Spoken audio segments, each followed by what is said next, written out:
మహాభారతంలోని అతిపెద్ద ప్రతినాయకుడికి పుట్టినప్పుడు దుర్యోధనుడు అని పేరు పెట్టలేదు. ఆశ్చర్యపోయారా? అవును, అతని అసలైన పేరు సుయోధనుడు. ఆయన మట్టికుండ పగిలిన వెంటనే ఆ బిడ్డ నక్కలాగా అరిచాడు.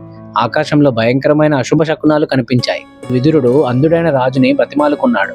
ఈ ఒక్క బిడ్డను బలి ఇవ్వండి, మీరు అలా చెయ్యకపోతే ఇతని ప్రపంచం అంతటినీ నాశనం చేస్తాడు అని. కానీ రాజు ప్రేమలో గుడ్డివాడైపోయాడు. ఆయన తిరస్కరించాడు మరియు ఆ బిడ్డకు గొప్ప యోధుడు అని అర్థం వచ్చే సుయోధనుడు అని పేరు పెట్టాడు. కానీ ఆయన పెద్దవాడు అవుతున్న కొద్దీ ఆయనలోని క్రూరత్వం, కోపం అన్నిటినీ మార్చేశాయి. ప్రజలు ఆయన్ని ఎదిరించడానికి చాలా కష్టమైన వాడు అని అర్థం వచ్చే దుర్యోధనుడు అని పిలవటం మొదలుపెట్టారు. అది కేవలం భయం నుంచి పుట్టిన పేరు. త్వరలోనే 100 మంది కౌరవులు మరియు వారి చెల్లెలు దుశ్శలా పుడతారు. రాజ్యం పూర్తిగా వారిదే అని వారు అనుకుంటారు. కానీ అప్పుడే పాండురాజు అనుకోకుండా చనిపోతాడు, మరియు మాదిరి కూడా. ఆయన 5గురు శక్తిమంతులైన కొడుకులు సరిగ్గా రాజ్మహల్ గుమ్మం ముందుకి నడుచుకుంటూ వస్తారు. తర్వాత ఏం జరిగిందో తెలుసుకోవడానికి ఫాలో చేయండి.